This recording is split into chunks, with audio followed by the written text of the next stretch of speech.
Good morning. Welcome to the meeting of the Hingham Municipal Lighting Board, September 12th, 2023. This meeting is being held remotely as an alternate means of public access pursuant to Chapter 2 of the Acts of 2023 and all other applicable laws temporarily amending certain provisions of the open meeting law. You're hereby advised that this meeting and all communications during this meeting may be recorded by the town of Hingham in accordance with the open meeting law. If any participant wishes to record this meeting, please notify the chair at the start of the meeting in accordance with Mass General Law 30A, Section 20F, so that the chair may inform all other participants of said recording. And I am the chair, so please notify me if you would like to record the meeting. Anybody would like to do that?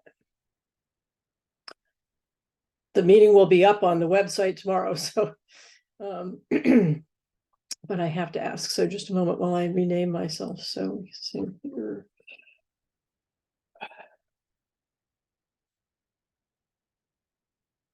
Sorry about that. Okay, first item on the agenda is to discuss the meter charge for the AMR meter opt-out charge. If you'll recall the discussion that we had the last meeting where we discussed this, we looked at the costs to collect the information needed to record the data on the meters of those who do not have automatic meter reading equipment. And the previous charge was $20, and Light Plant proposed to raise the charge to $40 to cover the costs. At our last meeting, we took a look at what the costs were, and correct me if I'm wrong, but we sort of concluded that the costs ran between $32 and $35 per customer.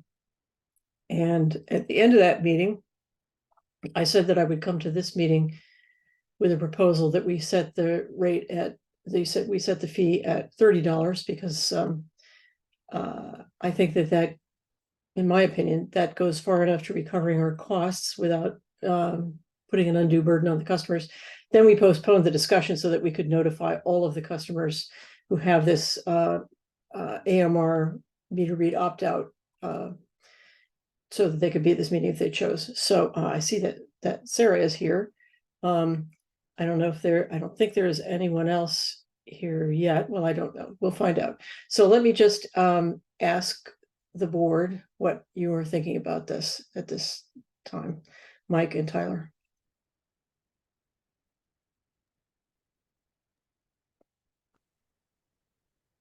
Go ahead, Mike. Okay, I'll go first. I mean, I think customers that are on these old meters are at a significant disadvantage of keeping up with the technology. And as we migrate, and I've said this before, as we migrate to time of use metering, I think those customers are going to pay significantly more for their electricity usage. So I would caution those customers about staying with the older technology. Okay, Tyler, thoughts? I 100% agree with the feelings of Michael. And at the same time, I also think that we need to reflect the true cost of whatever Tom and Stephen feel like are the cost of the light plant to do this extra added service for the small group of customers. And what dollar amount do you think reflects the correct costs? Whatever they recommend.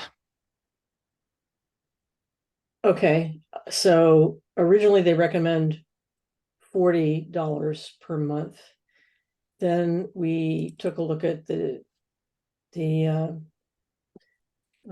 trying to find my little spreadsheet that I had last. Okay, here it is. So could you allow me to share, please? and I will share what they put together.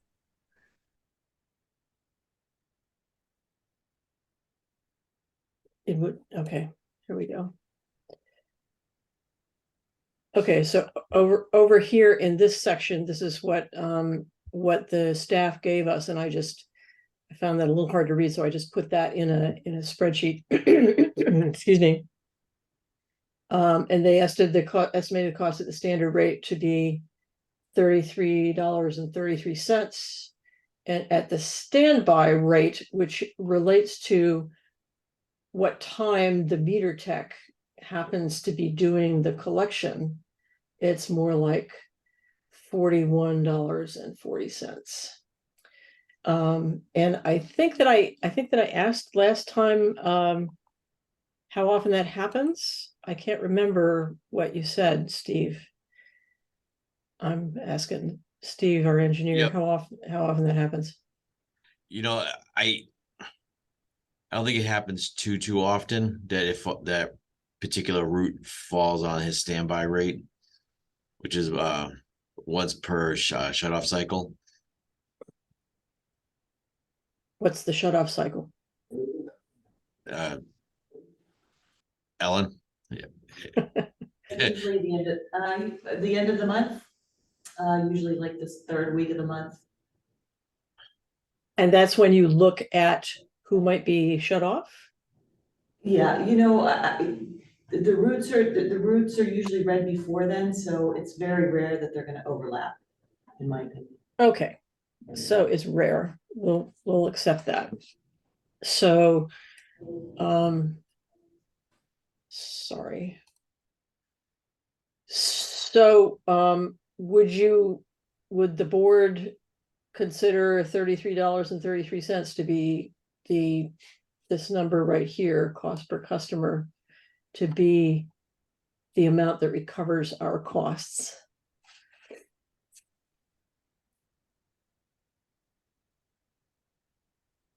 Do Tom and Stephen agree with that? The only thing I would add to that is, that cost can fluctuate. Right now, I believe there's 8 customers that we base this on. If that number were to increase significantly, that cost could also increase, but that number could also go down and that cost could decrease. So, and you have to remember, we haven't altered that cost in 10 years. So it's been $20 for the last approximately 10 years, I think, right? Since we put the new meters in, basically? Yes, yeah. Okay. What is normal and customary for other munis or investor-owned utilities with regards to metering? Is there a I know consensus on what is normally done? I know we looked at it, and it's the $30 would be, I think we looked at National Grid and Eversource. I think they were around that. I don't have those numbers. Yeah. Yeah, Braintree was like $70 a month, but they don't have anyone on it. Wow. I think Middleborough was Punitive. 35. Okay. All right. Well, let's ask if there is anybody from the public who'd like to speak. Sarah, could you just state your name and your address for the record, please? You are muted. Hi, sorry about that. Sarah Gordon, 19 Cornwall Lane. I just wanted to confirm the 3 hours that you had up, referring to the spreadsheet that you had up before, Laura, the 3 hours, that's an actual, so there's an actual timer of some sort set for the driver to leave, drive around and take that. And for the 8 customers, it took him 3 hours. That's my understanding. Is that right, Tom? Yeah, Steve tracked it. It was 3 hours from the time he left the shop, did all the reads, came back, and did all the reads.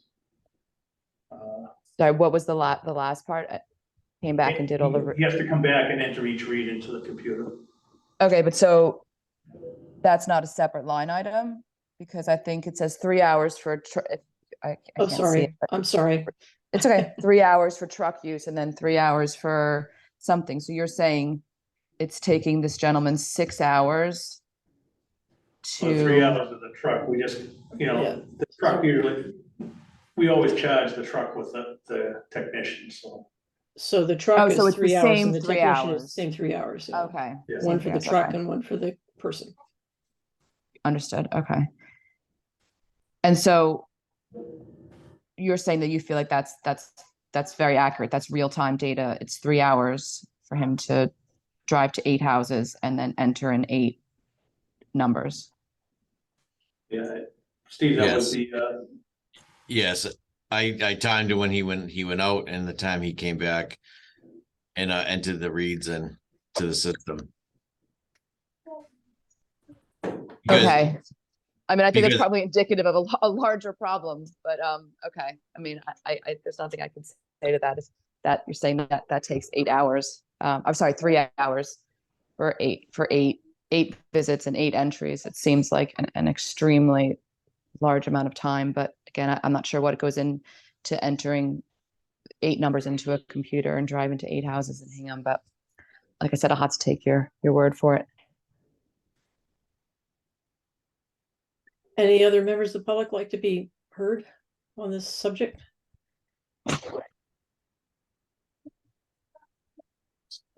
Okay. Oh, yes. Okay, go ahead. Please state your name and address. Dick Lowe, 5A Flowing Mill Lane. And just as a side comment, not directly toward the fee, I'd like to thank the board for continuing this policy of opt-out. I know it's a certain amount of effort and perhaps aggravation on your part, but we really appreciate it. Thank you very much. Oh, you're very welcome. I don't know how the rest of the board feels, but I hope that we are able to continue this policy. Seems appropriate to me. So is there a motion for how to set the AMR meter read opt-out fee? Does anyone have a motion to make?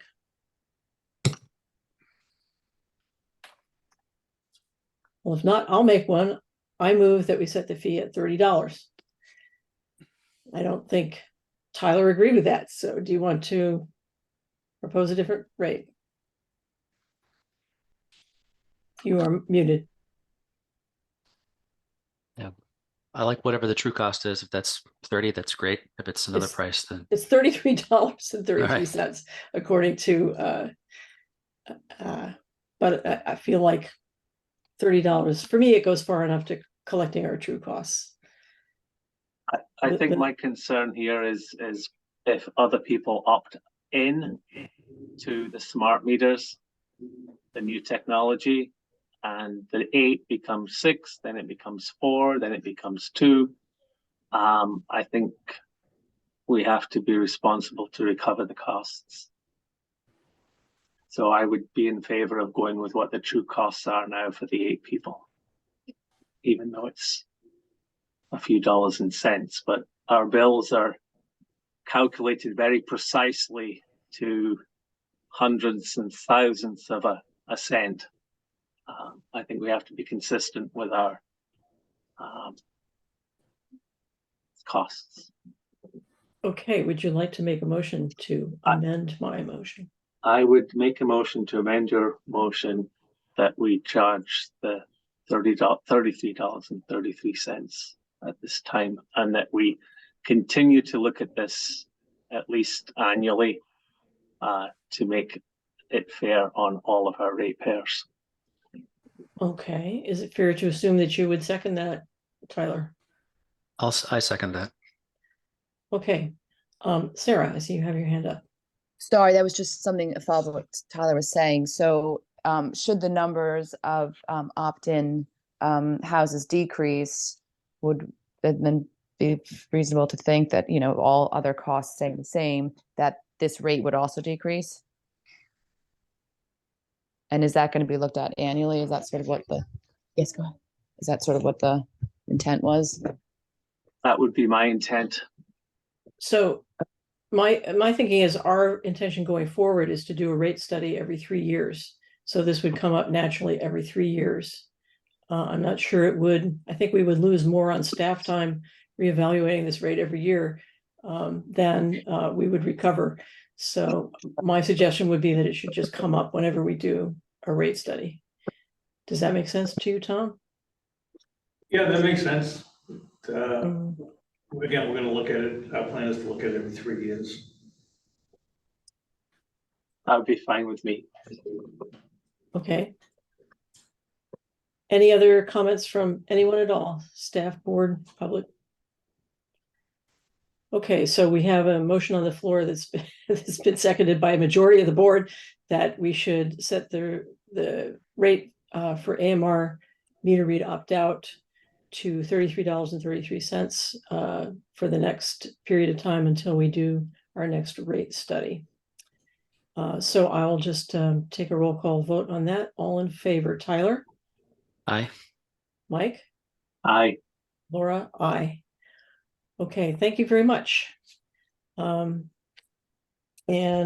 we are going to move to our next item on the agenda then, which is the, excuse me, what's referred to as the low income discount rate. I think we're going to be calling that the income adjusted rate. Is that? That's correct, yeah. Okay. So back to the income adjusted rate. And I had talked with Tom about this week and asked him if he could, we've discussed this quite a bit, and we have all that great data that Brianna put together for us about what the impact would be. And I asked Tom if he would put together a proposed vote for us to take. And I forgot to do that. Oh, he forgot to do that. Okay. Well, let me see if I can construct one from out of the air. So the proposal is, and we can change the percentage if somebody doesn't like the percentage, we can do what we just did and change the motion to reflect what your idea of the percentage should be. But the notion is that for ratepayers who can show the light plant verification that they participate in one or more of a series of town, state, or federal programs which support people of lower incomes' ability to pay. See, this is why we have to write it up in advance. Yeah. So the elements are that that this rate would be a discount on the customer charge, the transmission charge, distribution charge, and capacity charge for customers who can demonstrate to the light plant staff that they participate in one or more of federal, state, or local income assistance programs, according to a program and a list that will be maintained by this staff and available on the website. And since I'm making the motion, I will just add that I would like, as part of the plan, and that I liked what I liked everything that you sent out to support the plan that we wrote up. I'd like to add that we include a flyer in our bill every year, notifying people of the existence of this rate and telling them how to apply or to reapply, since we're going to be asking people to reapply every year. So I'd like to add that. And I propose that the rate be 10% for starters. So the notion being to start at a rate that will give us an opportunity to estimate what the community uptake will be and what the impact will be on our revenues. And with the possibility of changing that, at any point in the future. So I think that's my motion. What are the elements? The parts of the bill that's discounted to 10%. list of programs maintained by the staff and notifying customers by, let's say by bill insert once a year and by email once a year, since for those people who get their bills automatically, presumably we have their emails. Brianna. I don't know if this is something that should be in the motion, but when, either Tom or Laura, when should we aim to put this in effect? Is this something that would go into effect next year, or do we want to do it immediately? I'm not sure if that's something we need to discuss. Well, that's a good question I had, which is what are the administrative obstacles to getting a rate like a discount onto the bill? Will it just be a discount like the customer discount and it's easy to put in, or is it going to be hard and complicated? I think needs to be a lot of questions answered as to how we're going to present this in the system. Is it going to be at the meter level? Is it going to be at the customer level? I think there's a lot of questions that we need answered in regards to, I mean, I don't think it's, Joan, you might have a better answer, but how we're going to be able to implement this rate. I'd have to create a new rate. I'd have to create a new rate for this. So it'll be just like a regular R1 rate, but be an R1 discounted rate. So we would So, I'm sorry, go ahead. No, so that's going to be a matter of we're going to have to remove meters in the system and then reinstall the meters at a different. Okay, so it's going to be at the meter level, which is going to be a lot of tracking when people move in and out of their residences. Right, So with cell we phones out, right, correct. And then also in terms of just the actual application, my question was, I have a couple of them, so I apologize. There's a note at the bottom, if you believe your participation in another means tested benefits program that's not included in this list, you may write it on your application. I think that puts an undue onus on the customer service department.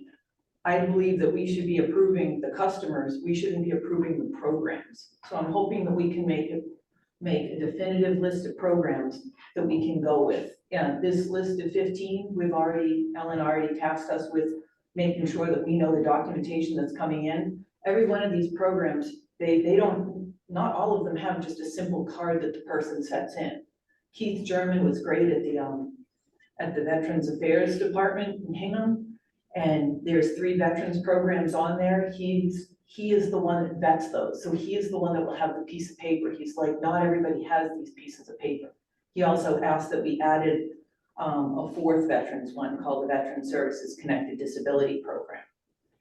Also, in terms of the application, we had just talked over yesterday, the dating on it, where it's stating May 1st to reapply annually. We usually do our housekeeping in January and February, where we get people who are not taxable. They have to provide that documentation by a certain date in January so that we can make sure that that's all tied up. So I'd ask that this program for customer service, Ellen had mentioned we need to look at that, dates like that.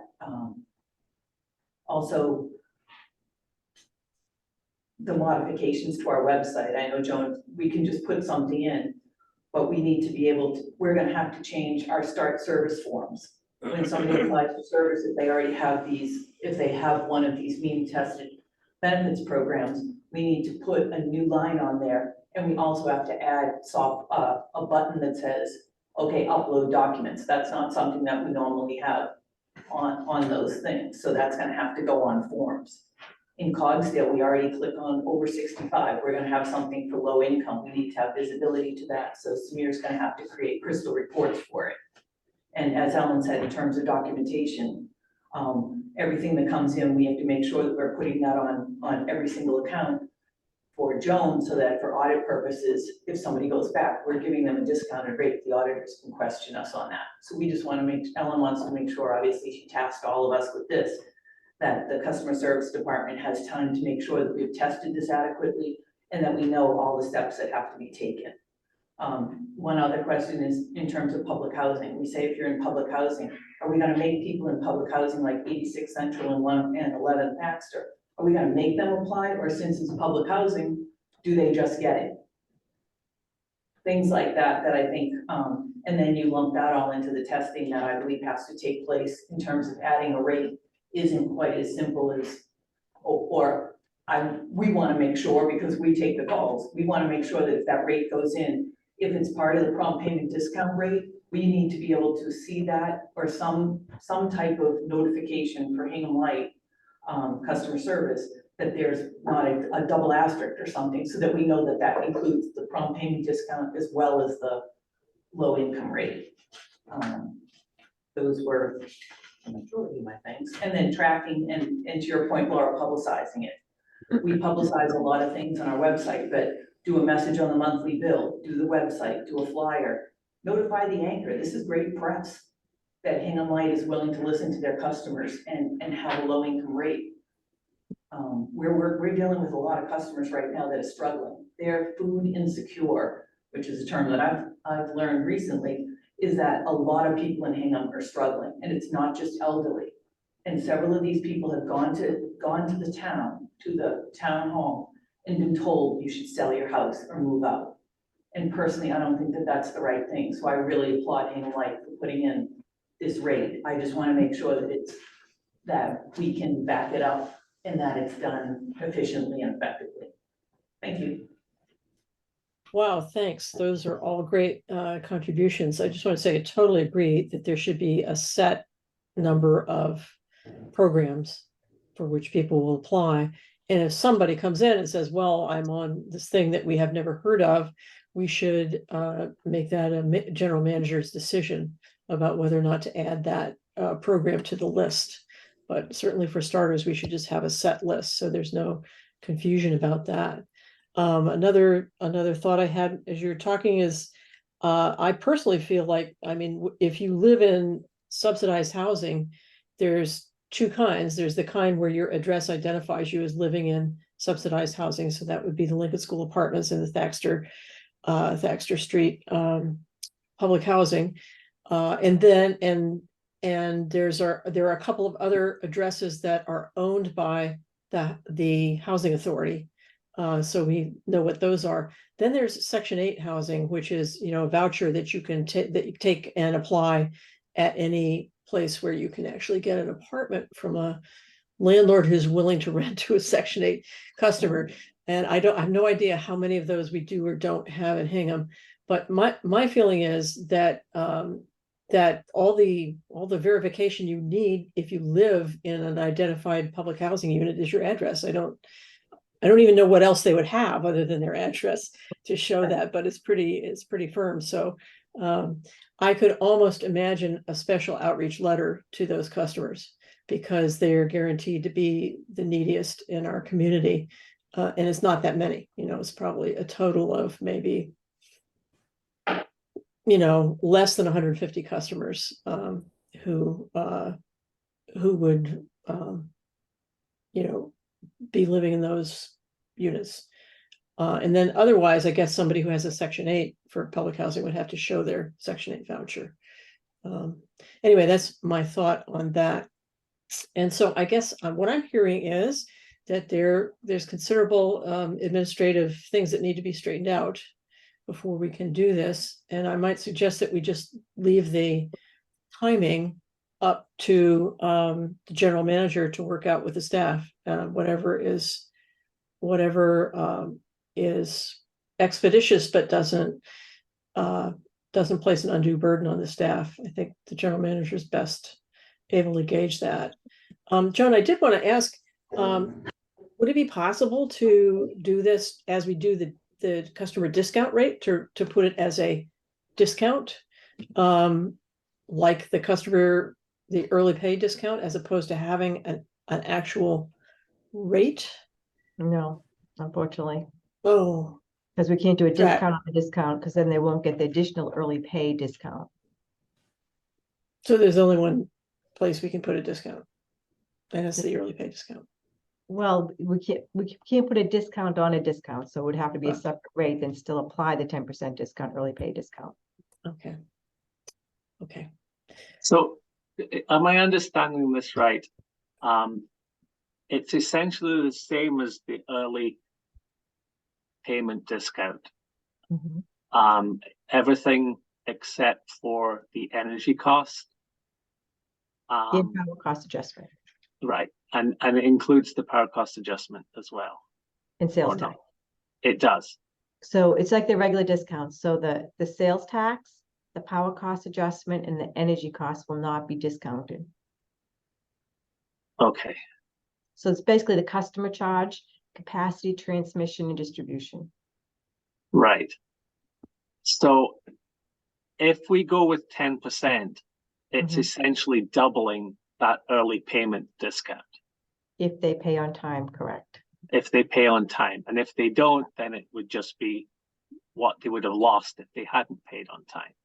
Right. I'm trying to figure a way, if possible, to cut down on the administrative burden on this. Because I think the operational efficiency of the light plant is important, and I understand all the concerns and all the extra work that's involved here. But I would like to make it as easy and as simple as possible at the administrative level. My other concern is still that, yeah, there are people that need this discount, and I'm not sure, basing on a usage of 500 kilowatt hours per month, really quantitates much dollars at the end of the day. And that's still my concern, that 10% may not be enough. Is it acceptable? I mean, it's possible that if it's not enough, then people just won't bother to sign up, and it won't give us a true estimate of Right. what the financial impact would be at 20%. That's Yeah. possible. I think it's going to be a moving target as houses electrify as well, because any homes that are going to 100% electricity for their heating, their loads are going to go up substantially. They're going to offset fossil fuels, propane, oil, and gas bills, but heat is heat. It's got to be generated or moved with a heat pump from outside. Those costs are still real. There are costs that we have to figure out, but there are also our customers' costs that they have to figure out as well. I also wanted to express 1,000% agreement about the opportunities that we have here for publicity, because it won't be effective at all if we don't do a tremendous publicity campaign around it. We know there are people who need it and who are in fact asking for it, and they'll be happy. But for those who haven't, it hasn't crossed their mind yet. It needs to cross their mind somehow. And the town has just done a terrific job at publicizing their brand new means tested property tax exemption. They just have done a wonderful job of all different channels, letting people know, and that would be a great model to look at for how we might publicize this. So I wanted to ask Tom, maybe you could talk about it later. I just wanted to suggest that maybe it's something that our communications director, Brianna, could look at what the town did with that program and lay out a list of things that we're going to do, some right up front for the first publicity, and then some on a yearly basis, so that we have. I was just so impressed with the job that the town did, because it's also true of the town that a very small minority of people who actually qualify for these income adjusted programs apply, and I just think it's because they don't know about them. So I would hate that for that to happen. So for example, one thing you consider is when somebody does sign up, we could ask the town, when somebody does sign up for that means tested program, could the town tell them, hey, you know what, you qualify for an HMLP discount too, and just tell us. That seems so simple and helpful to the customer. So, putting together all the different ways that we can reach out. Yeah, Brianna.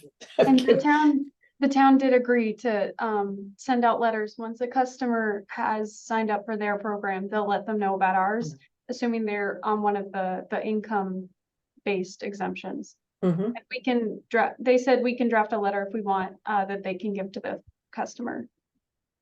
Great. We could also Um, reach out to the town's PR group and ask them what they did and, kind of utilize them. Because, I mean, assuming that was who designed the program, it was incredibly effective. Yeah. I'm saying that for the third time, but I was so impressed with it. It's not, the town has never done anything like that before that I can remember that was so effective. Oh, I'm assuming it was effective in telling me about it. I don't know if it was effective in terms of getting people to sign up. That might be it might be valuable to know before we get too excited. But yeah, so we should definitely figure out what they did and see how effective they thought it was. Given the amount of work that needs to be done in the advertising of the program, I think if we shoot for January 1st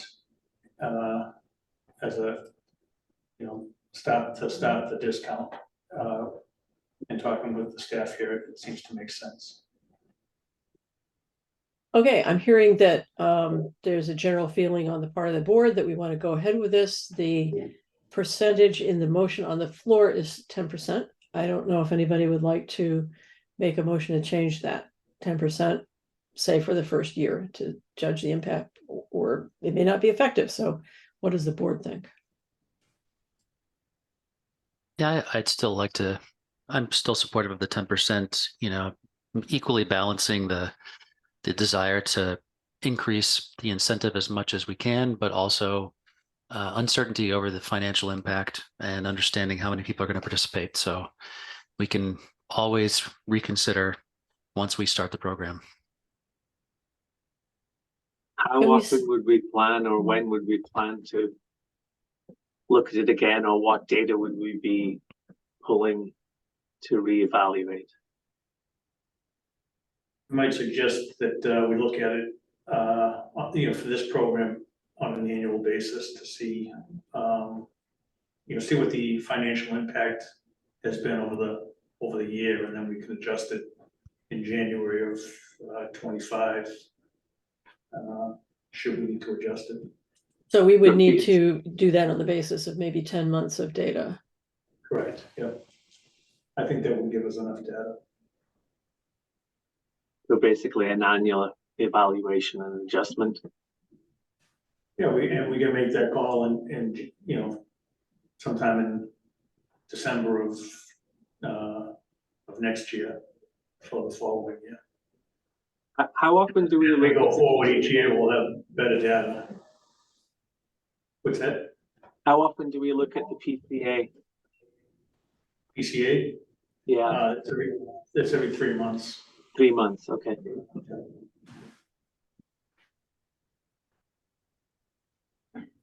Okay. I'm sorry, yeah. I'm just gonna add a quick thing, in terms of what Mr. Harold said, Tyler, I agree with you 100%. In terms of perception, I think last time it had been said, okay, well, 10% is great, and it is. It's a great starting point to move up from, because I believe based on what Brianna had when we talked about last time on the income adjustment, it would come out on average to a customer to be about a $4 savings. And correct me if I'm wrong, I think that was in the last board meeting. And then you compare this to like an EV credit where they're getting $10. So we're asking the customer who needs money, they have the documentation for it, and if they're getting $4 versus when we have EV credits and such, that's something that we're giving to the customer and we can't even validate that they're charging it at the correct time. So I think that it's an intricate balance where, to Tyler's point, we want to do as much as we can, but I think that we also have to realize that we have other programs out there that are we giving away, if we're giving away a $10 EV credit, is $4 enough for a low income? So I agree that that as we look at this, if it can be potentially increased based on metrics and stuff. But just, it's the perception that if somebody sees, okay, I'm getting $4 and somebody else is getting 10, and this person needs it, and is the EV credit, if we're not actually checking that it's charging between 10 p.m. and noon, is it valid? Like, Do you think we should include in our publicity the statement that we are beginning at 10% in order to see how many customers are interested in this program, but the discount may increase if we find that the light plant can recover its revenues satisfactorily. I don't know, something like that. Does it make sense to include that? It does, but you could conversely write it the other way. We start high and come down.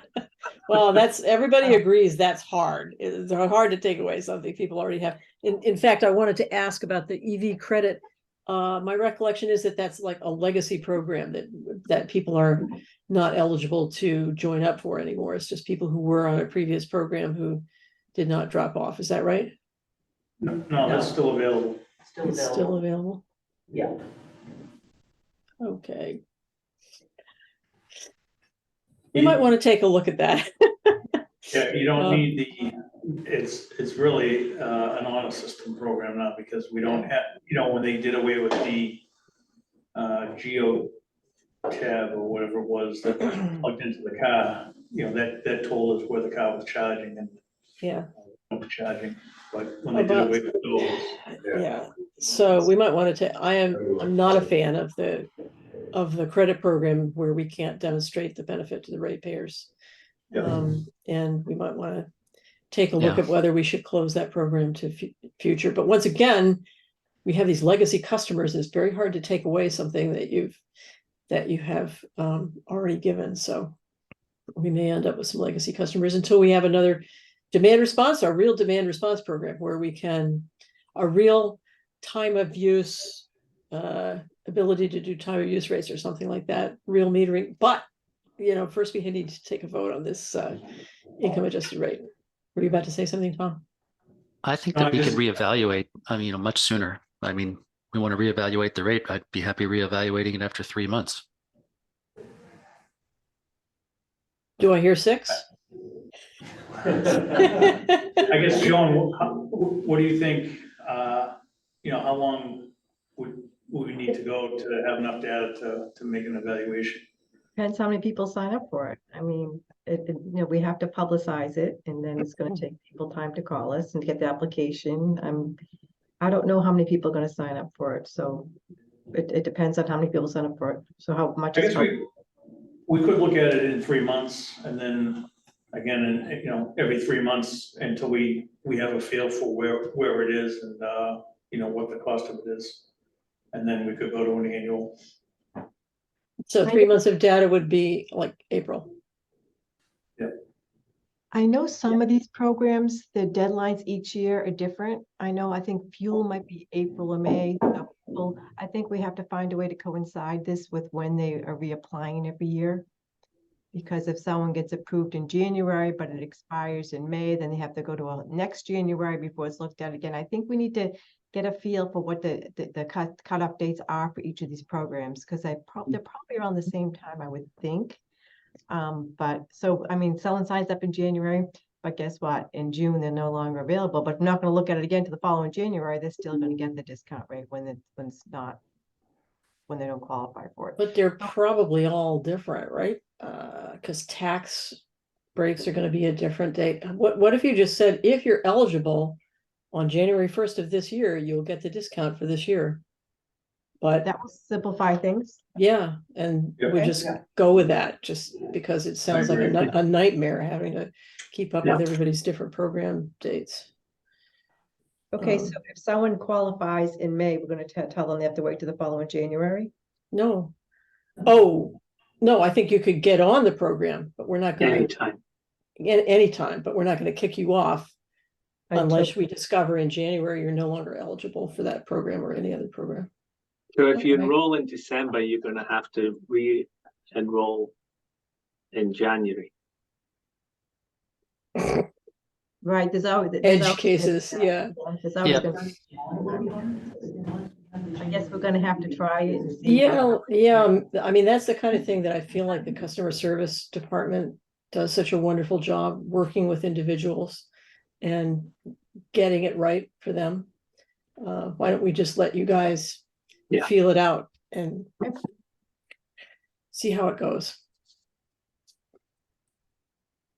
I'm okay But with yeah, I definitely think the minute somebody, the minute somebody moves into Thaxter Park, they should be eligible rather than waiting until January. But if they move out, we may not know until the next January, but that is a small cost that would be way less than having the customer service department have to track every single customer in their programs, I think. But That's if they another, do- that's an, I'm sorry. If they That's a- move out, that's- then they're gonna close Okay. their account, surely. Just want to add one thing, Baxter Street, it only has 1 meter. Right. Oh, I did not know that. Now you know. Okay. So, okay, that's a really interesting. Then it's paid by Corcoran, I assume. And they don't recover any of that from their residents? I don't know. It's probably included in their rent. Oh, gosh, we might be able to work with Corcoran to give them the discount if they can show that they're passing it on to their renters. I don't know I would love to be able to give those people a break on their on what they're paying, because they're paying for their electricity one way or another, and they need a break. So maybe we can look into that. I don't know. Yeah, I would I'm definitely sorry. want to be sure that they receive the benefit and not Corcoran. Yeah, we would need to see evidence that Corcoran is actually passing all the dollars on to their customers, even if it's just, every unit gets $4, or whatever it is that they would ever otherwise qualify for. So Corcoran is going to be are they a commercial customer? The managers of Lincoln Street Apartments? Well, residential. Yeah. Residential? I think it's a residential rate, but we, I forget who's Yeah. on it. Okay. So I think that because of who the customers are in that building, it's worth putting some effort into coming up with a way that we can make sure that they get the benefit of this rate one way or another. But I confess I don't have a clear idea of what that would be. I believe they were on the municipal rate for some reason. Oh. They were on the muni rate. Right, because the town owns that building. Corcoran is Right. just the manager. Okay, so that makes sense. The municipal rate is the rate that had the least rate of collecting the cost of service of any of our other rates, as I recall. It was kind of the cost of service and the rate were pretty far apart. But the utility financial services did not recommend fussing with it because it's such a small overall rate. Do other people remember that? I believe that's true. That's correct. Yeah. So in some ways they're already getting a break, but I don't know. Well, that's a tough one. We'll have to maybe look at that offline and think about that. So that's very interesting. Thank you. Was there somebody in customer service had something they wanted to say a little while ago and we didn't? I'm sorry. I was gonna say what Steve said, 1 meter there. Oh, thanks. We were thinking the same thing. Yeah, thanks. Okay. So if I can try to recap what the motion on the floor is, if there's no further discussion. I think the general feeling here was that we would leave it up to the general manager to, help figure out how this is going to go. And if we're not ready for January 1st, I think the general manager should, would have the right to postpone it until we are ready, just so we don't put extra burden on the staff. Does that make sense, board? Okay. Then the motion on the floor is that we should offer an income adjusted rate to people who qualify for a set list of income support programs as listed in the official program on the website, and that the discount should be 10% on the capacity, distribution, transmission, and customer charges. And that we will evaluate the uptake and its impact on our finances every 3 months for the next year. And then make a decision about whether to increase the rate, decrease the rate, or eliminate the program in a year from now. Did I cover everything with that? Okay, does somebody want to make that motion? I don't get to make it, I'm the chair. I will make that motion. Okay, is there a second? I'll second. Okay, all in favor, Mike, Aye. Tyler, Aye. Laura, aye. Thanks everyone for all your work on this. I'm really excited about this. I feel like we've made a big move here to help our customers, and I'm feeling great about it. So keep us up to date on how it's going. And thanks to the staff for your commitment to making this happen, because I know it's not easy. It's going to be complicated. It's going to take your time, and I appreciate this is another way to serve your customers in a really meaningful way. So I really appreciate it.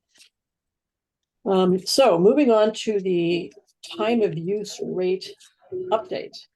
I just want to share with the board that I'm increasingly frustrated with our process here, not our process, with the process of our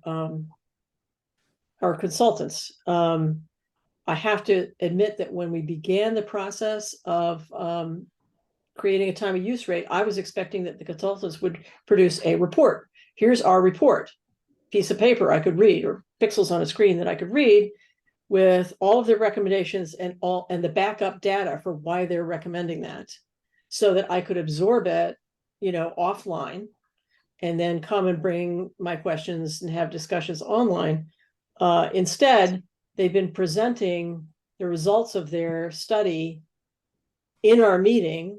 And I've asked to have it in advance, and so we get the PowerPoint, but there's very little data in it. There's very little information in their PowerPoint. Their information has been communicated to us orally in the meetings.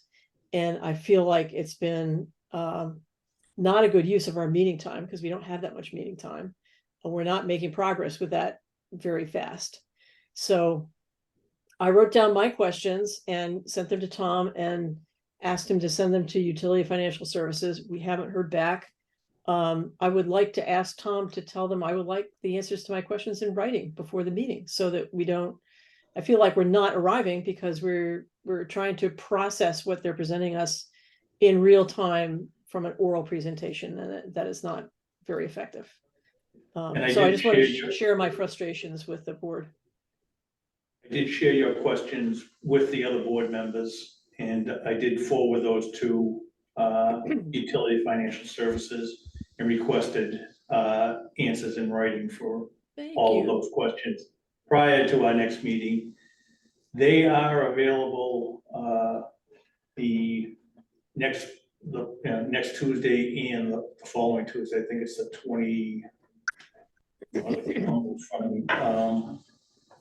I can't get my that would be excuse me, the 19th and the 26th. Correct. The 26th works best for them, but they can do the 19th.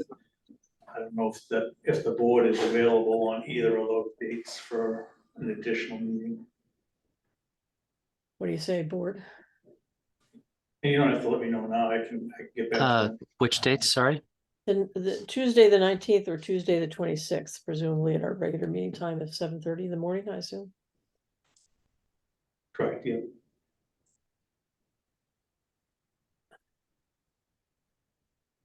The 19th, yes. The 26th, no.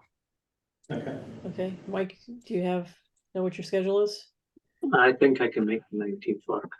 Okay, let's schedule for next week, and if we have to make a change, we will.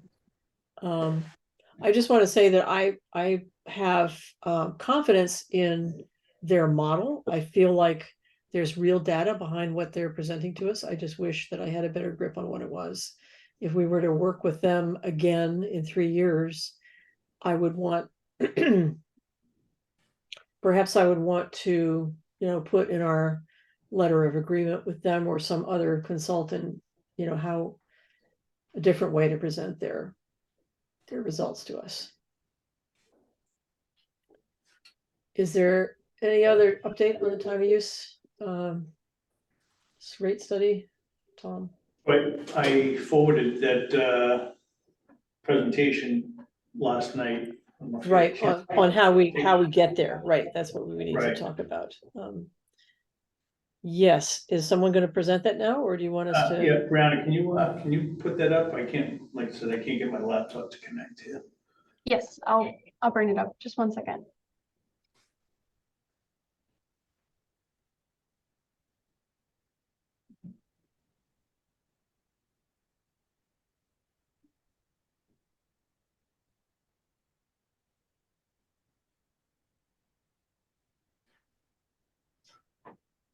So this is a presentation that Brianna put together for us to kind of walk us through some of our, put all the information together so we could have a conversation on how we proceed. First question, what are those? Are those meters? Are Meters, they yes, hard drive? Oh, okay. Okay, AMI meters, lots of them. okay. So just to outline, just time of use, what it is, AMI versus AMR, the 4 different pathways that we see to move forward, and then just the cons and pros and cons for each of those. So time of use, it gives customer the flexibility to have, to lower their rates by shifting the behavior. It moves the cost so that people are paying for, what they actually use. And it gives the customer the ability to have more data to look at.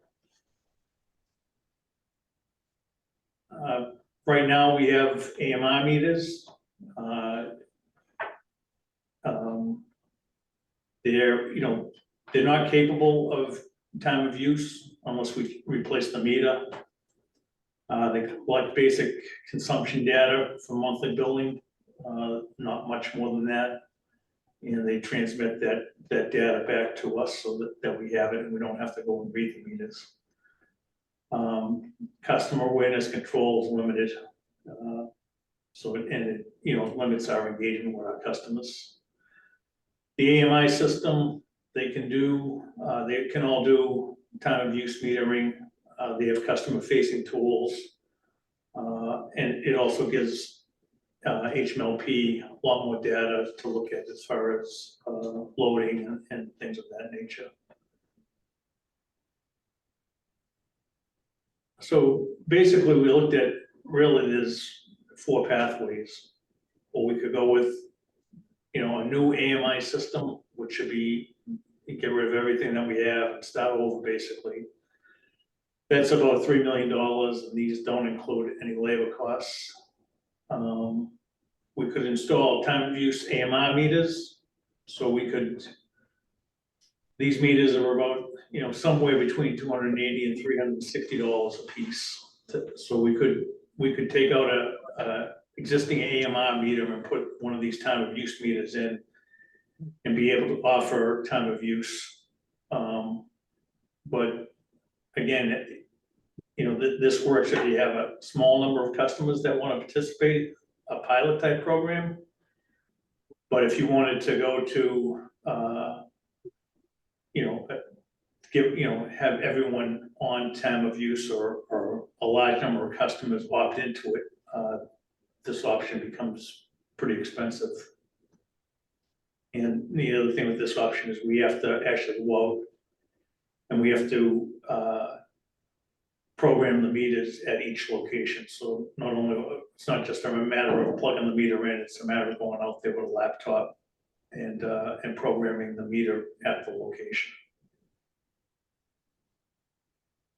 There is another system that we could transition to AMI. This is a system, there's only one of them that we know of, one company that's doing this. Most people either go from AMR to AMI. So this is a kind of a system that would allow us to create a mesh system. So we would have to replace about 20% of the meters on the system with AMI meters, and this system could still collect all the information that our current AMR meters are using.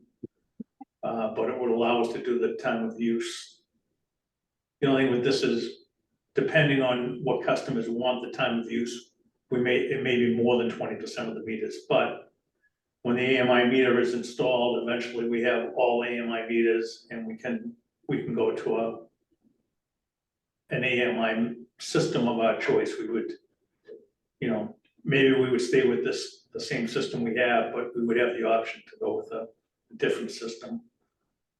Could I just Again, ask a this- question? When you say system, you're referring to the software?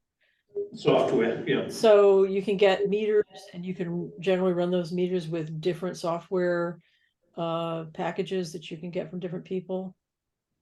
A So lot the of them, meters yeah. are not connected with the software, I guess, Not necessarily. always, is what I'm some of them are, but not, there are other systems that use multiple different meters.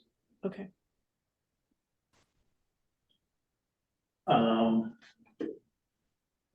Again, we'd have to replace about 20% of the meters, and the cost for this system is $800,000. We're estimating and again, that's just replacing the meters. That wouldn't include the labor cost to replace the meters. And then the last option is having Cogsdale program the system so that the data from the meters would be collected in Cogsdale, and they would, they would calculate the consumption, and produce a bill. So I think Jeff is on. Jeff could probably speak a little better to, the concerns with this option. Yeah, that's a minimal explanation of it. It isn't just a Cogsdale programming. When we looked at kind of producing our own workaround using interval data and just accumulating it ourselves, that essentially just produces a consumption bucket under each rate that we wanted to track. And the problem that we encountered with that is, even with the data integrity problems and the concerns we had associated with just doing that alone, Cogsdale as it is not currently equipped to handle that. So that cost estimate there, $50K, is just for the Cogsdale side of things. It would still require a considerable amount of IT work within our existing systems just to be able to produce that. And then it's not, again, without problems. Thanks. So I guess those are kind of the four options that we have available, given that where we are with the. Okay, there's some more, slides where we look in detail. Yes, here we go. Thanks. So pros of for the AMI system, we can implement time of use for everyone, visibility, data, reliability, enhancements for operations, cost savings. Strengthen bill accuracy, less billing disputes, and the customer empowers the customers and gives the customers access. So, the customer will be able to go in and look at a portal and, look at their monthly usage, their daily usage, and down to the hour, how they're using like their energy. The cons, basically, would be cutting the life of the infrastructure we have now. So our meters were installed and we started in 2014, completed that project in 2016. And, meters are typically good for 15 to 20 years. So we would be cutting the life span of those meters by putting new ones in. There's a high upfront cost, $3 million plus the labor. So it's a rate-paid burden. We have to overhaul the operations and billing and everything. And again, it's it's not, it is a, you know, a workload on the staff to replace that system, so. The next one, so, time of use with the AMI meters, so, you know, we have the system, we maintain the compatibility of the existing infrastructure. We can implement the time of use a lot quicker, we only have to upgrade, the meters where, you know, if we went to a pilot program, we'd only have to upgrade the meters of those that looking to get on the program. Be minimal disruption to the electric system, so we, you know, obviously, when you're replacing meters, you're gonna find meter sockets and things that are a problem, so, you know, by just going out and replacing the meters, we're probably gonna have less of a problem with the system. And it's, you know, depending on, I guess, the number of customers that would want to go on the system, it'd be cost effective. Those meters are, again, you know, they're not cheap, but if there were a minimum of them, you know, if there were only 100 of them, there'd be whatever, you know, $30,000 as opposed to some of these other costs.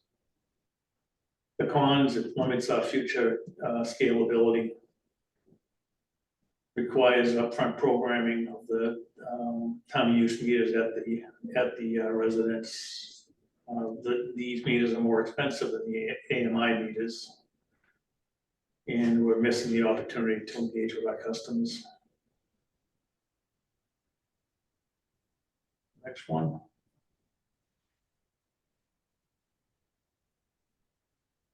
If we, you know, choose to go with the transition to AMI, the pros of leveraging some of the existing infrastructure and investments, although we would be replacing our Choice Connect system that we just installed. Scalability solution can be eventually all AMI. We'd have, you know, some of the benefits of the AMI system by just putting those. Again, not every customer would have that, but we'd have more data collection. We'd have more meter accuracy, and again, we could do the time of use with this. Customer engagement, accurate bills, and usage patterns we'd be able to look at.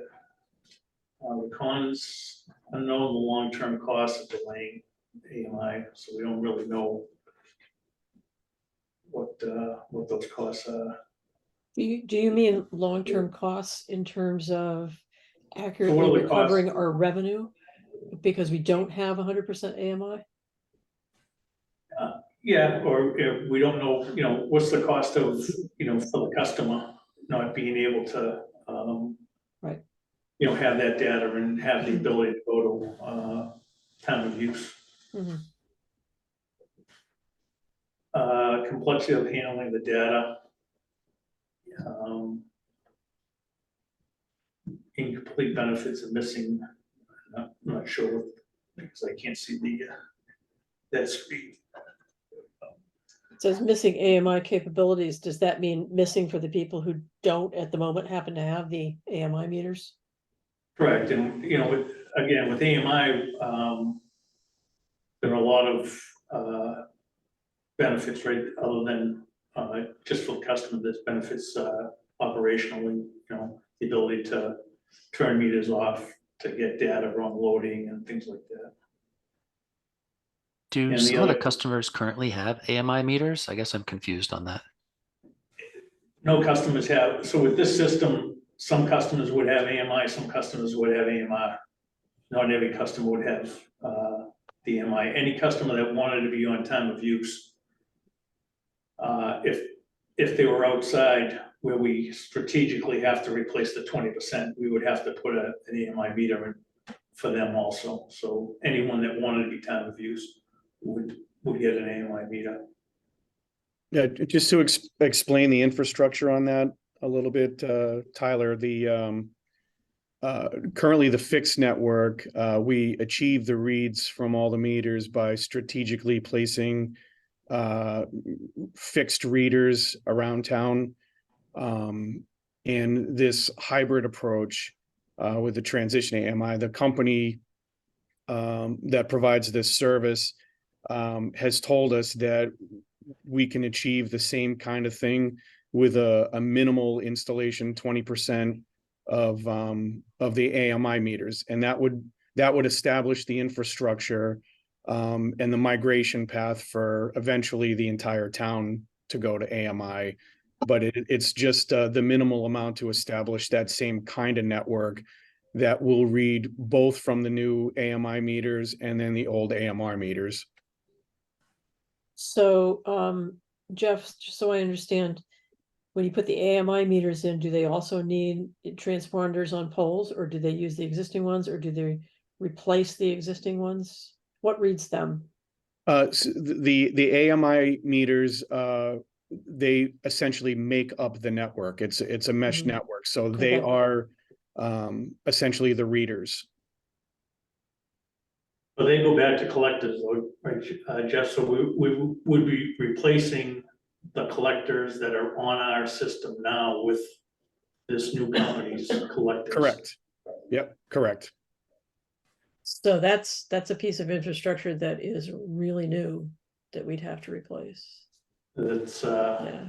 a year and a half to 2 years old. Yeah, and for AMI, in any case, they would have to be the fixed network would have to be replaced. Yeah. Even Itron AMI meters can't be read by the current fixed network. So when we say that they ask us, this vendor, we would start with 20% of the town. Is that, do you anticipate covering the entire town with that 20%? Or just having that 20% in a certain geographic area so that it can be collected by one collector? The latter. Oh. As I understand it, the 20% is their estimate for strategically located meters to accomplish the mesh network. Mhm. And then, we just surmise that any customers that want to opt into time of use that fall outside of that list, like we would do our best to accommodate both concerns as minimal as possible from the get-go, but it would be a combination of establishing that minimal viable number of strategically located meters coupled with those that want to adopt to opt in right away.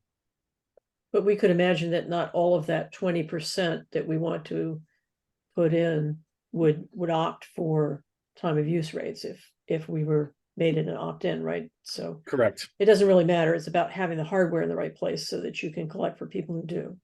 Do I have that Correct. right? Okay. Yeah. And I think something else that's kind of bundled into this option is the reality that we all want to go to AMI at some point. That's where the industry is going. That's the most modern way to read meters and offer the kind of services that we want to offer in the future. But this is a way, this provides a migration path to that, so it's not just like one big pill we have to swallow all at once. The fact that there's only one potential vendor for this kind of transition does give me pause. I don't know if you if you they're have any still, thoughts about it. Yeah, they're still in the field testing stage for time of use. So when we talked with them and gave them an idea that we might be looking to do this the end of this year, beginning of next year, if we were going to do it, they were comfortable in that their field testing would be done and this would be available. Is it appropriate to say who the vendor is or not? Yeah, it's Tantalus is the vendor. If we're an early adopter, would they give us a discount? Mhm. The problem is that, I don't think there are a lot of people in this kind of space. Is the space the slow move from the AMR to AMI? Is that the space you're Yeah. referring to? Yeah, most people are, they've had their systems for a number of years and are ready to migrate to the AMI. Typically, when the decision was made to go to AMI here, most people won't go into AMI at that point.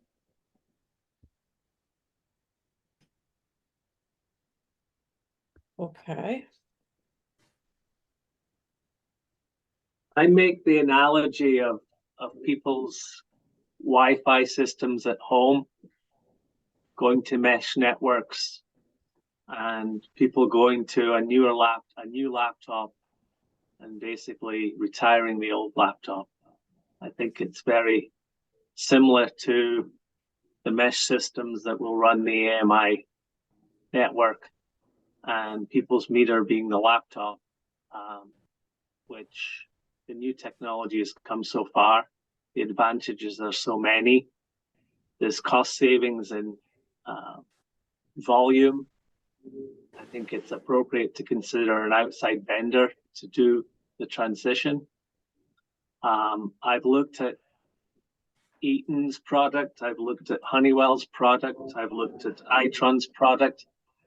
I've used personally the Cambridge company Sense to monitor as a consumer my electrical flows within my home. They are now partnering with Itron to provide that consumer-based module, which is app-based with embedded in the product. Cost-wise, volume, less than $1 million for the whole town. I think it adds value to the consumers having the opportunity to use the Sense program. It gives them extra safety features because the Sense algorithms can track floating neutrals and large motor load issues which might be associated with HVAC systems. It's a way of getting into the consumers' homes. It's a way of giving them the types of data that we want to promote.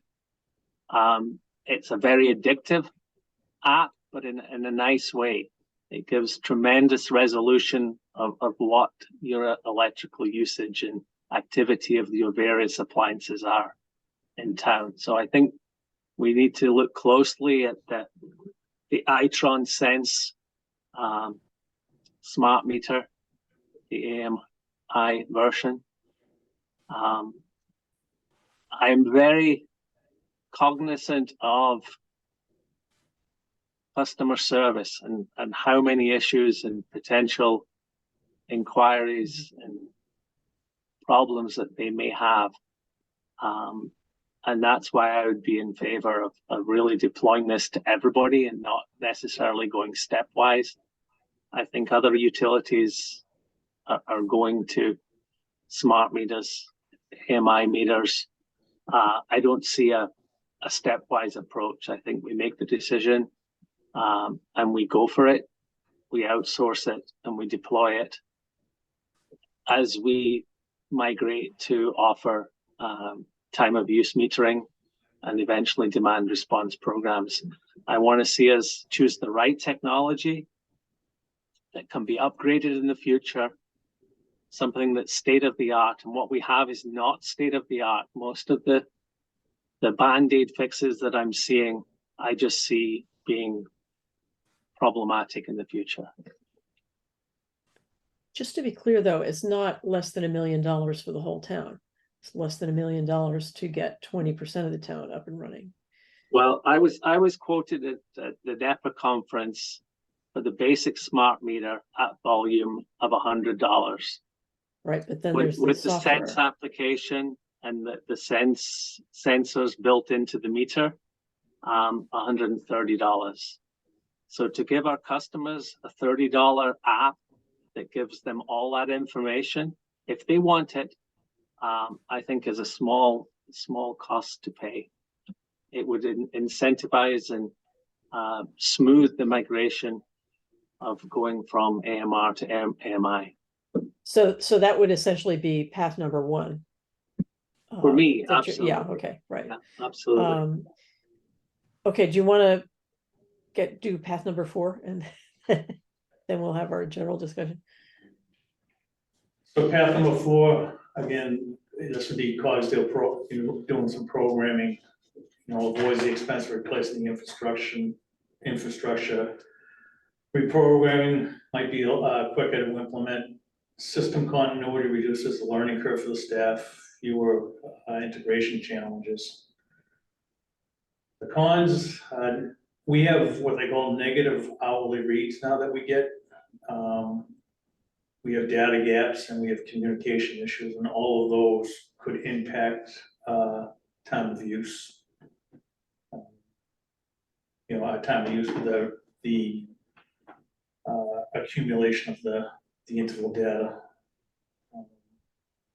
If things don't go as we hope, there's a reputational harm that could come about from poor data. We lack real-time data, again, the data granularity and some of the custom features that we wouldn't be able to offer. We still wouldn't have the ability for customers to look at their usage. And Cogsdale, though they could do this programming for us, they wouldn't be able to separate the rates on the weekends with this. So the weekend rates would still be, we couldn't have the weekend rate as off-peak. It would still have to be those on-peak and off-peak hours. They couldn't separate them. No holidays. So. Okay, so looking at all the good, here are these great questions. I'd like to just say before we discuss this, I don't think we have ever really explicitly stated as a board our desire that HMLP move to an AMI system. We've been kind of assuming that.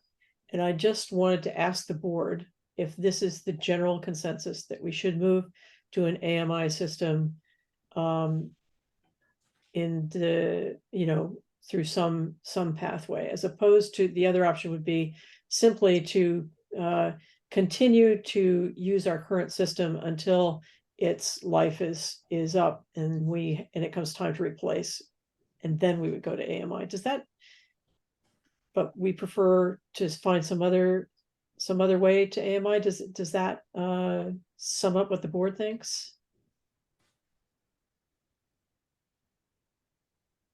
Tyler? Assuming that AMR is the past and AMI is the future, I do think that it's something that we need to move to at some point in time. From my understanding, it seems that AMR systems can't do any of the things that we'll need to do in the future. It's very, frustrating that we so recently replaced our infrastructure with the AMR meters that didn't seem to have a longer term life left to them and that don't have the capabilities that we really want. That said, at the same time, I also understand we're asking a lot of everyone in town to digest the transmission infrastructure project, all of the property tax increases associated with the new buildings that they're building, and that this is potentially something else that we would have to digest at the same time. So I understand that we need to make sure that we're balancing the costs, and that would be the only reason that would have me hesitating to move along past 1 or 3. Yeah, still, I would prefer to have an AMI system, given all the benefits that it provides to us and the customers. But want to get sure that we're balancing the cost correctly so that we're not burdening the ratepayers too much right now.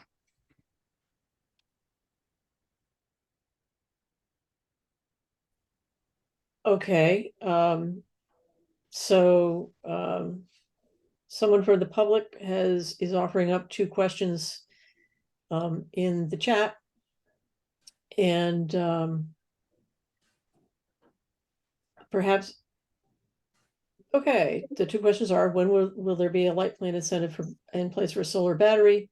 And I assume that means a battery for collection of solar energy for later dispatch. And second, when will we be closer to one-to-one net metering?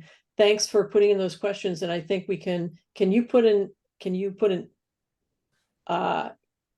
we'd like to get back to you, but neither of these items are on the agenda for today, so we can't actually discuss them legally. But I'm sure we can get back to you in person. Could you call the light plant and give us your email or phone number? Happy to answer those questions if we have a way to get back in touch with you. Oh, okay. So I will keep track of that. Okay, thanks. So so what I hear is Mike is favoring option 1.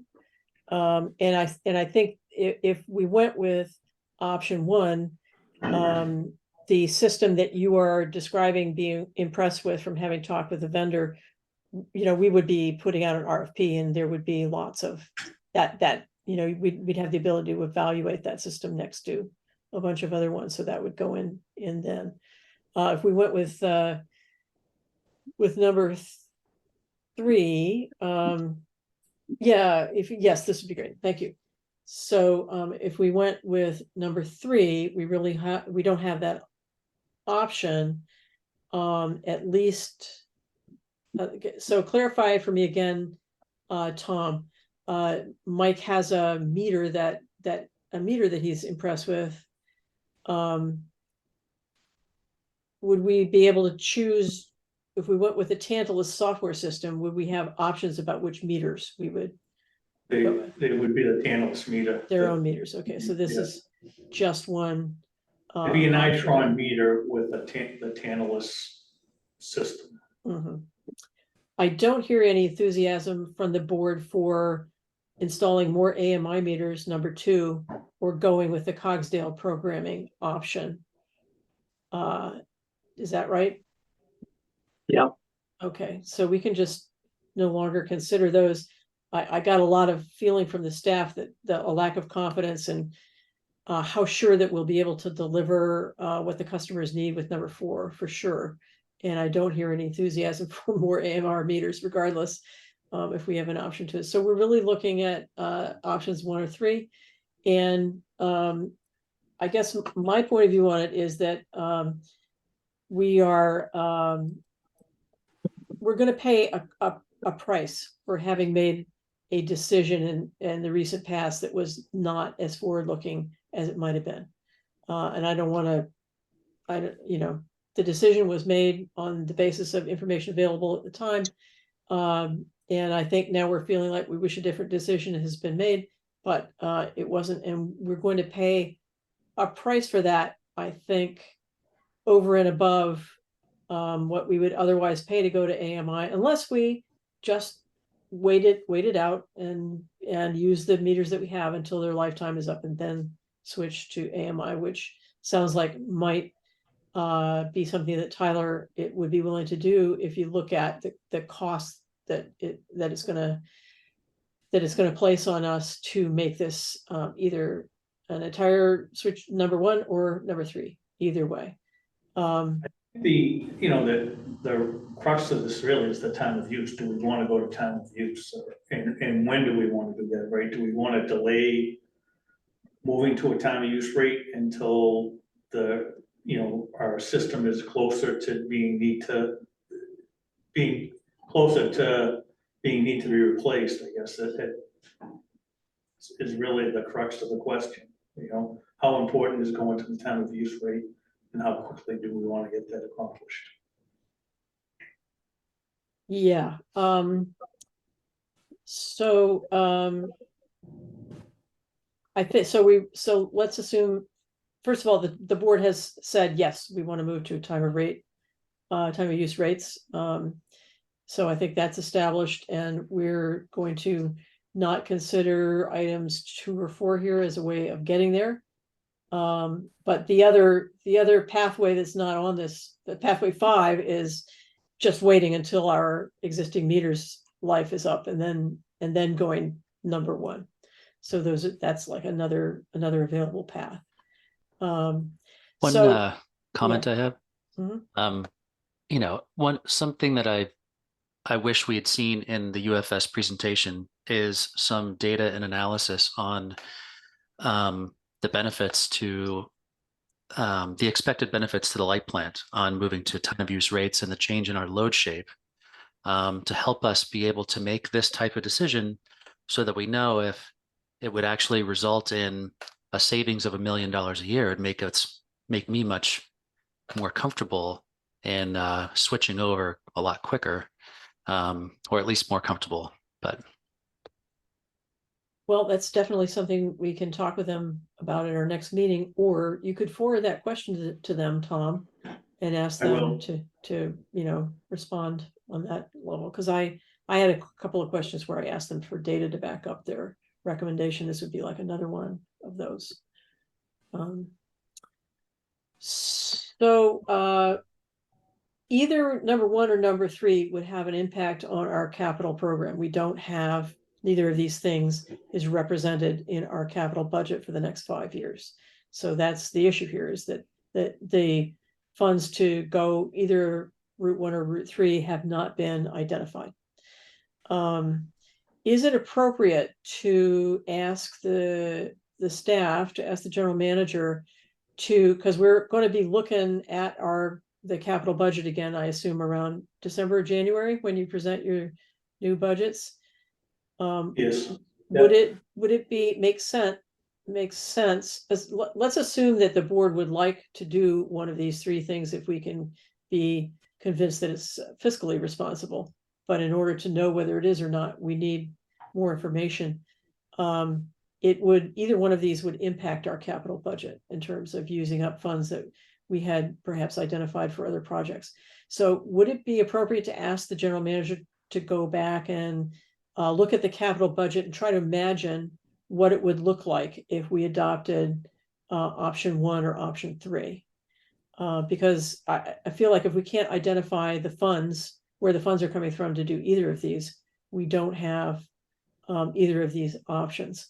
How does the board feel about that approach?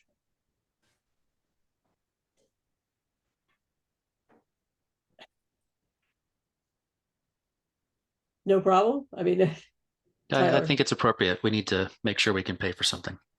Yeah. Okay. So how does that sound to you, Tom? Is that an approach that makes sense to you? It does. Okay. So let's leave this discussion here for now. We'll need more data on where we might get money to do 1 or 3. I feel good about having taken 2 of the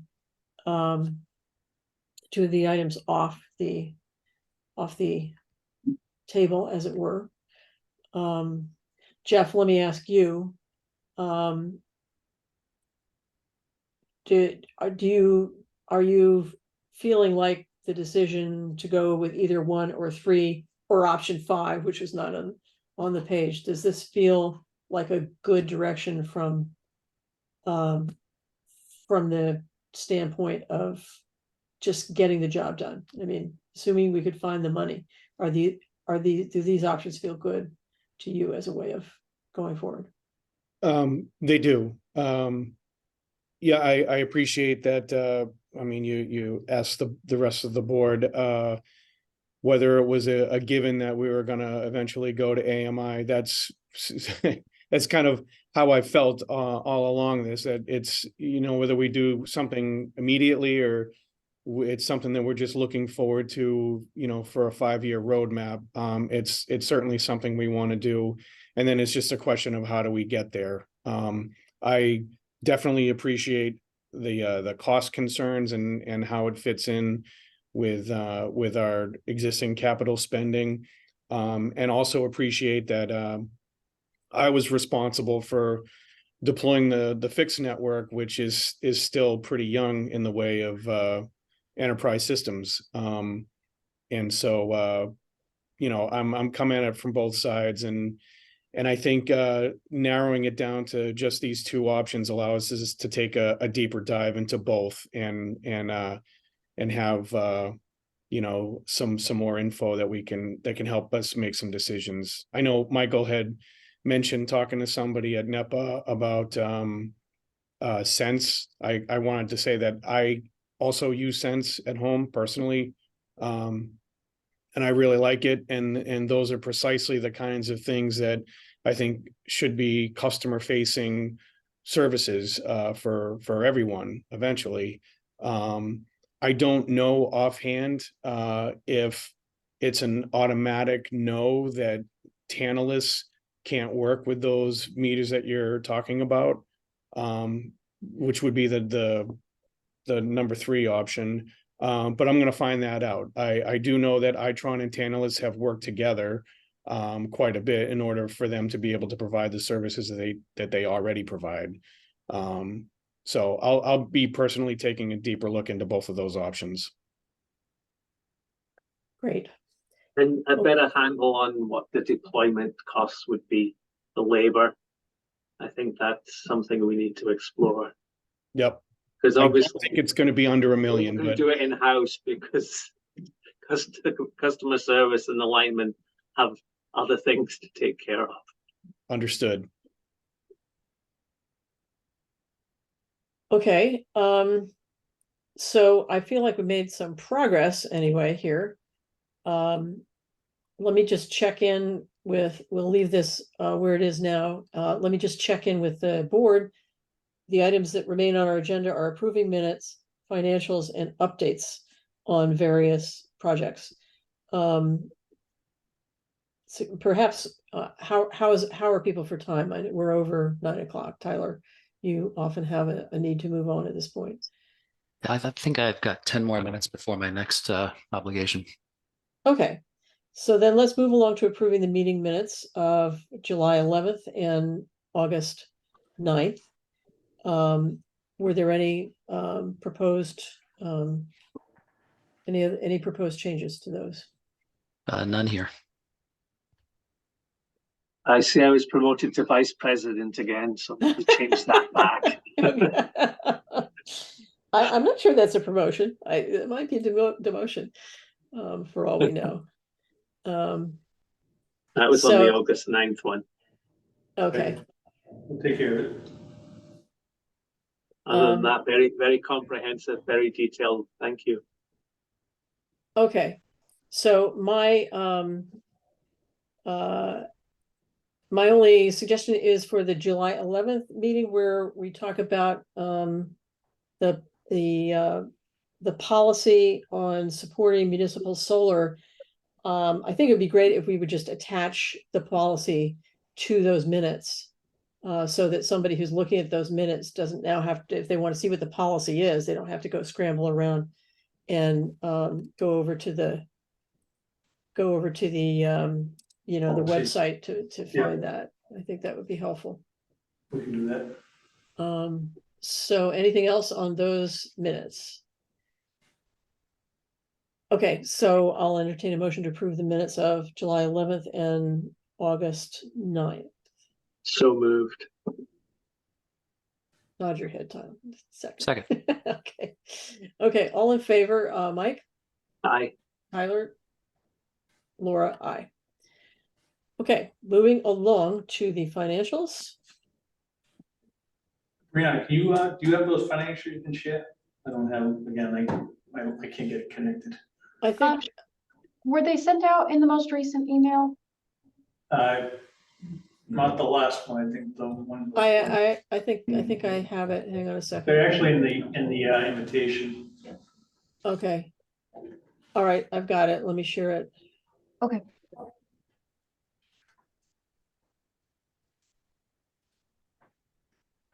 Can everybody see that? No. Can you zoom in a little, Laura, please? How do you do that? Let's see. Okay, here we go. How's that? Is that too big? That's perfect. Hang on a second. There. Good? That's good. Okay. So our kilowatt hour solar down, have been down for the last couple of years for July. Our revenues were higher. That's a result of the increase in the PCA.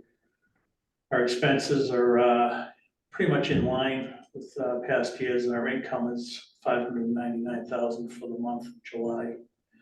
When you look at the year-to-date income, we're at 2.4 million, which is, compared to other years, we're in great financial shape.